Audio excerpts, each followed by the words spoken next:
Assalamualaikum, halo adik-adik, ketemu lagi dengan kakak di channel Kimatika. Di video kali ini, kita akan belajar materi matematika kelas 7, yaitu tentang segi empat layang-layang. Layang-layang adalah bidang datar segi empat yang memiliki dua pasang sisi sama panjang, namun tidak sejajar. Jika digambarkan, bentuknya seperti ini ya. Sesuai namanya, sama seperti layang-layang. Dari gambar layang-layang ABCD ini, maka dapat kita jelaskan sifat-sifat dari layang-layang. Yang pertama adalah layang-layang memiliki dua pasang sisi yang sama panjang. Pasangan yang pertama adalah sisi AB dengan sisi BC. Panjang sisinya sama ya. Kemudian pasangan yang kedua adalah sisi AD dan sisi CD. Panjang sisinya juga sama. Berikutnya, layang-layang memiliki sepasang sudut yang sama besar, yaitu sudut A atau sudut BAD dengan sudut C atau sudut BCD. Jadi, hanya sepasang saja sudut yang sama besar.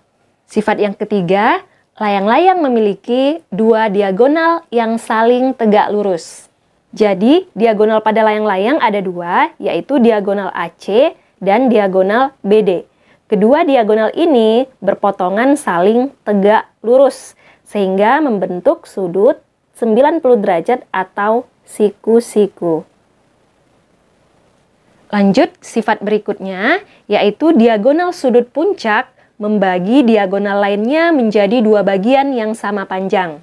Diagonal sudut puncak adalah diagonal yang menghubungkan sudut puncak atau sudut yang mengapit dua sisi yang sama panjang. Nah, diagonal sudut puncak ini membagi dua diagonal lain. Diagonal lainnya berarti diagonal AC menjadi dua bagian yang sama besar. Jadi, ini sama dengan ini. Jelas ya? Nah, selain itu, diagonal puncak juga membagi sudut puncak menjadi dua bagian yang sama besar. Tadi sudut puncak adalah sudut D. Nah, diagonal puncak ini membaginya menjadi dua bagian yang sama besar. Jadi kalau kita misalkan di sini adalah sudut X, di sini juga sudut X. Begitupun juga dengan sudut puncak B. Jika kita misalkan di sini Y, maka di sini juga besarnya adalah Y. Oke, bisa dipahami ya? Sekarang kita lanjut membahas cara menentukan keliling dan luas dari segi empat layang-layang. Untuk mencari keliling layang-layang, sama seperti keliling segi empat lainnya ya, yaitu keliling sama dengan jumlah dari keempat sisinya. Jadi, untuk layang-layang ABCD, kelilingnya sama dengan sisi AB ditambah dengan sisi BC ditambah sisi CD dan ditambah dengan sisi AD. Nah, yang perlu diingat pada layang-layang yaitu sisi AB sama dengan sisi BC dan sisi AD sama dengan sisi CD. Kemudian, untuk mencari luas layang-layang, rumus yang digunakan sama dengan rumus luas belah ketupat, yaitu L sama dengan setengah dikali diagonal 1 dikali diagonal 2. Oke, sekarang kita lanjut ke contoh soal. Perhatikan gambar di bawah ini. Besar sudut BCD adalah sudut BCD. Berarti ini ya yang ditanyakan. Diketahui sudut D atau sudut ADC adalah 92 derajat. Kemudian sudut B atau sudut ABC adalah 64 derajat. Nah, yang harus diingat di sini adalah sudut A besarnya sama dengan sudut C. Kita tulis sudut A sama dengan sudut C. Kemudian, jumlah keempat sudut pada segi 4 termasuk layang-layang adalah 360 derajat. Jadi, jika sudut A ditambah sudut B ditambah sudut C ditambah sudut D itu sama dengan 360 derajat. Kita masukkan data yang sudah diketahui. Sudut A tadi katanya sama dengan sudut C ya. Jadi sudut A kita ganti dengan sudut C. Ditambah sudut B yaitu 64 derajat. Ditambah sudut C belum diketahui tetap kita tulis sudut C. ditambah sudut D yaitu 92 derajat sama dengan 360 derajat. Sudut C ditambah sudut C adalah 2 kali sudut C ditambah 64 ditambah 92 adalah 156 derajat sama dengan 360 derajat. 156-nya kita pindah ruaskan, jadinya 2 dikali sudut C sama dengan 360 derajat dikurang 156. Atau sudut C sama dengan 360 dikurang 156 derajat adalah 204 derajat. 2-nya langsung kita pindah ruaskan, jadinya per 2. Jadinya sudut C sama dengan 102 derajat. Jadi, sudut BCD atau sudut C sama dengan 102 derajat. Jelas ya? Kita lanjut ke contoh yang kedua. Perhatikan gambar berikut, ini gambarnya. Tentukan keliling dan luas layang-layang PQRS. Oke, kita tentukan kelilingnya dulu ya. Ingat, keliling sama dengan jumlah keempat sisinya. Berarti K sama dengan sisi QR ditambah sisi RS ditambah sisi PS dan ditambah sisi PQ. Langsung kita masukkan angkanya. QR diketahui 17 cm. Ditambah RS juga sudah diketahui yaitu 10 cm. Ditambah PS, ingat dia sama dengan RS. Ini sama ya, jadi PS juga 10 cm. Ditambah PQ, PQ sama dengan QR, yaitu 17 cm. Nah ini jika dijumlahkan hasilnya adalah 54 cm. Jadi keliling dari layang-layang PQRS ini adalah 54 cm. Oke, sekarang kita lanjut mencari luas dari layang-layang PQRS. Kita buat rumusnya dulu ya, yaitu L sama dengan 1/2 dikali diagonal 1 dikali diagonal 2.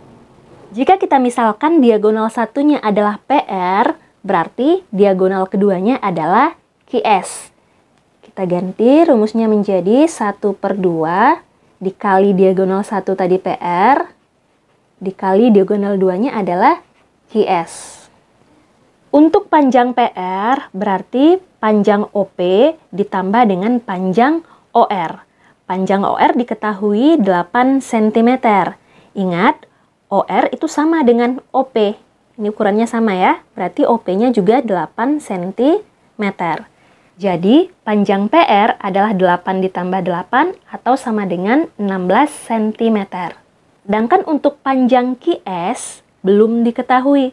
Jadi kita harus mencari dulu panjang OS dan panjang OQ menggunakan teorema Pythagoras, menggunakan segitiga ORS untuk mencari OS dan segitiga ORQ untuk mencari OQ.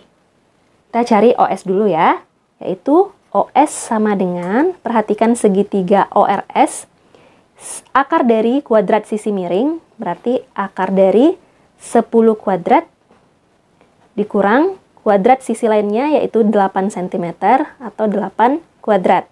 Sama dengan akar dari 100 dikurang 64 sama dengan akar 36 atau sama dengan 6 cm. Jadi panjang OS-nya adalah 6 cm. Berikutnya kita akan mencari panjang OQ. Perhatikan segitiga OQR. OQ sama dengan akar dari sisi miringnya berarti 17 kuadrat dikurang 8 kuadrat sama dengan akar dari 289 dikurang 64 sama dengan akar dari 225 atau sama dengan 15 cm. Jadi ukuran atau panjang OQ adalah 15 cm. Oke, sekarang kita lanjut mencari luas ya. Sama dengan 1/2 dikali PR berarti 8 ditambah 8 dikali QS berarti 6 ditambah 15. Sama dengan 1/2 dikali 16 dikali 6 tambah 15 adalah 21. 16 dan 2 kita sederhanakan jadinya 8. Lalu 8 dikali 21 sama dengan 168 cm persegi. Jadi, luas dari layang-layang PQRS adalah 168 cm persegi. Oke, semoga bisa dipahami ya. Sekarang kita lanjut lagi ke contoh yang ketiga. Pembuatan kerajinan berbentuk layang-layang dengan panjang diagonal 35 cm dan 45 cm. Kemudian, kerangka layang-layang tersebut akan ditutup dengan kertas berwarna berukuran 55 cm kali 55 cm. Kelebihan kertas yang tak terpakai adalah, untuk menjawab soal ini, kita cari dulu luas dari kerajinan yang akan ditutup dengan kertas berwarna. Karena kerajinannya berbentuk layang-layang, berarti untuk mencari luasnya, kita menggunakan rumus luas layang-layang, yaitu L sama dengan setengah dikali diagonal 1 dikali diagonal 2.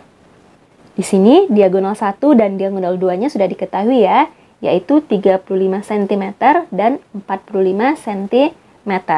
Langsung saja kita masukkan ke rumusnya, sama dengan 1/2 dikali 35 dikali 45. Sama dengan 1/2 dikali 35 dikali 45 adalah 1575. Setengah dikali 1575 adalah 787,5 cm persegi. Jadi, ini adalah luas kertas yang dibutuhkan untuk menutup kerajinan. Nah, sedangkan kertas yang tersedia adalah kertas berukuran 55 cm kali 55 cm. Berarti, luas kertas yang tersedia itu sama dengan 55 dikali 55. Atau sama dengan 3025 cm persegi. Jadi, luas kertas yang tak terpakai atau sisa kertas sama dengan luas kertas yang ada, yaitu 3025 dikurang dengan luas kertas yang dipakai untuk menutup kerajinan, yaitu 787,5. Atau sama dengan 2237,5 cm persegi. Jadi, kelebihan kertas yang tak terpakai adalah 2237,5 cm persegi. Oke adik-adik, sekian dulu untuk video kali ini ya. Semoga bisa dipahami penjelasan dari kakak. Terima kasih. Wassalamualaikum warahmatullahi wabarakatuh.